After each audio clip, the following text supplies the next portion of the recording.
Hello and welcome to the video. Today we're going to be talking about HubSpot calendar links, aka scheduling pages. So this is going to be extremely valuable to you if you are a salesperson or you're interested in using your calendar to get meetings booked and to track them. So to start, we're going to open up our HubSpot environment. We're going to click on this little folder icon and click Meeting Scheduler. When you open this, by default, you're going to be brought to your meetings. If you have the correct privileges, you can also go to all users and manage multiple calendars. But what we're going to do here is we're going to start off by just seeing what we get out of the box. So I'll click copy link. I'll open this and this will show you the default. Now, what this is doing is it's using your account wide logo. So mine is called Digital D&A. It's got my brand colors, and it's got my availability linked to my Google Calendar. I'll click on a time and it shows me my first name, last name, and an email address. But you'll also note you can choose the different times available. So this is a 15-minute, 30-minute, or 1-hour booking, and it's based on the time code local to me, Central European time. Now let's navigate back to HubSpot, and we're going to edit this slightly. So first things first, I'm going to click on the edit button. I'm going to open that and I'm going to see that this is a one-to-one meeting. So there are several types of meeting categories that we can create within HubSpot, those being one-to-one, round robins, and there's some others as well that we'll go into. So first things first, you have an internal name. You can have multiple calendar links for serving different purposes. So for this one, I'm going to call this demo. There. The event title is going to be that little title that comes up here. So I could personalize this. So I could say, I'll use the contact token of first name. I'll use their company name, company token, company name. And I might want to use my company name as well. So Doug Digital Intro. I can then choose a location, be that a physical, or I can add by connecting Google Meets or Zoom, a calendar link as well. You can then also add the optional cancel and reschedule setting. By default, this is off. So if you would like someone the ability to edit their timings, you can enable that. We can then add a description. Looking forward to meeting you. Maybe we could go hi, first name. Name. Oh, that's contacts. First name. Looking forward to speaking with you about demo reason 1, demo reason 2. There we go. And I'll click save. I'll then go to scheduling. So here, what you can do is you can, of course, change the calendar title. So we see Meet with Doug Digital. Maybe we call this Demo Booking. You can choose the time availability. So the duration option. So let's say this is a standard 30-minute meeting. My time code is Central European time. And I can choose the availability window. When can they choose to book? Now you can have a default Monday to Friday. You can have every day, or you can select specific days of the week. You can then, of course, customize this. So let's say on a Tuesday, I'm only available from 10:30 to 2:45. And then here, check working hours. So users will not be booked out. So users will not be booked outside of their working hours. So this just means if my working hours are set from 9 to 5, someone can't book me after 5 o'clock, even if the availability exceeds those working hours. And then crucially, your additional settings. Do keep these in mind because they're going to be very, very valuable for you and your time.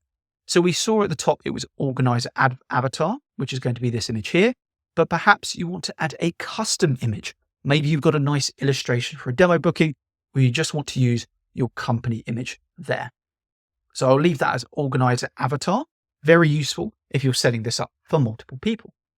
Next is the time that is available to book. By default, this will be a 2-week window. So maybe you want to expand that to days, or we want it to just be 4 weeks. Minimum notice time. By default, this is 15 minutes. This means that someone can book you in the next 15 minutes, which could be quite problematic, particularly if, like me, you like to prep for your calls. So maybe you could extend that to 3 hours. You then have a buffer time. So for every meeting, you can say that you don't want someone to be able to book you 15 minutes around your meetings. Very helpful. Likewise, the frequency. What are the time intervals that someone could select? So this could be 1:15, 1:30, or perhaps you only want it every hour. There we go. And click save. And then we have the form option. So the form is going to be your data collection. So we can see first name, last name, and email address. Now here, what you can do is you can choose a property that you have created and that is available for forms. So I could go contact property, and perhaps I want to know their city. I could click save, and I could make this required or optional. I can then delete it. But perhaps this is something you need to obtain information about ahead of the call. So you could add a custom question. So this could be, what do you want to get out of the demo? Question mark. Save. And there we go. You can add that there as a custom question. CAPTCHA, very, very important to reduce your spam, and allow guests means that whoever is booking can add multiple guests to this invitation. And then finally, on this section, you have your data privacy and consent, which will add your default data privacy statement. Now, as you can see, it's quite a long one, and you can customize that, which will take you to the marketing consent statement. You can choose your legitimate interest. So this is a lead, and they're subscribing to one-to-one emails because, of course, they're requesting a demo. I'll click save. So that we can see there, because it's legitimate interest, there isn't a checkbox because we need their consent to one-to-ones in order to communicate to them about the demo. Very, very useful from a GDPR perspective. And then the final section here is we have additional settings. One is to pre-populate with known values. So let's say they've come in via lead capture form. We already know their name and email address. This will pre-populate with that data when they come back. You then also have the auto submit when all pre-populated fields are known. Now, because I've got guests, that won't allow me to do that. But now, if they return to this form, we already know all this information. It will automatically submit the form. I personally don't think this is a good feature if you want to give the user autonomy. So I would always recommend leaving that off. So I'll click save. And then your final step is confirmation.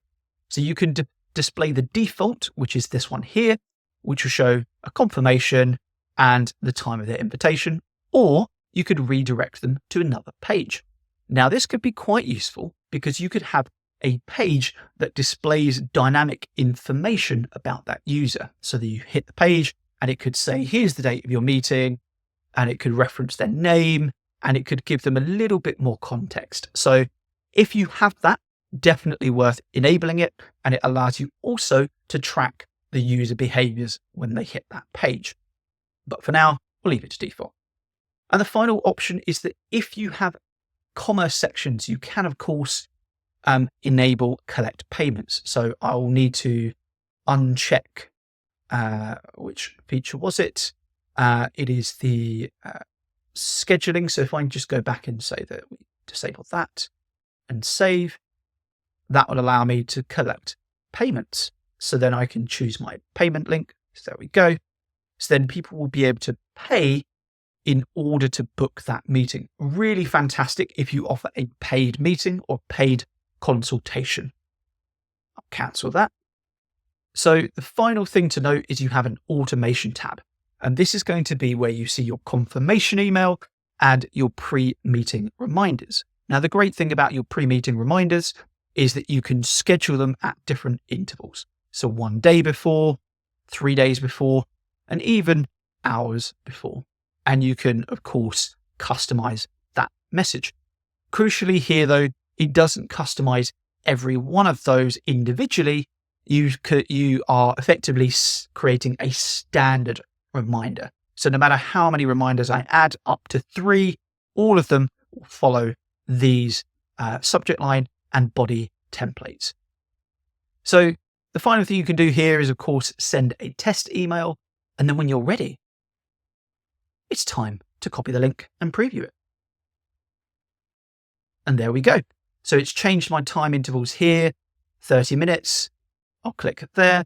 I've got my new data input fields. So very, very straightforward, very easy to do. And that is our one-to-ones. Now there are other meeting options. So I'll go back to meetings and create a scheduling page where I can do one-to-one. I can do a group where I add multiple people. So perhaps this could be a product discovery call, or it could be maybe a decision meeting and you need to have key stakeholders on the call. And then you have round robin. Round robin is absolutely fantastic when you have a large sales team all focused on selling one particular offer or one demo. It will round robin.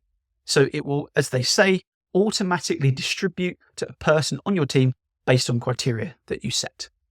So what you would do here is you would choose the team members and then you can choose the order in which those meetings are assigned.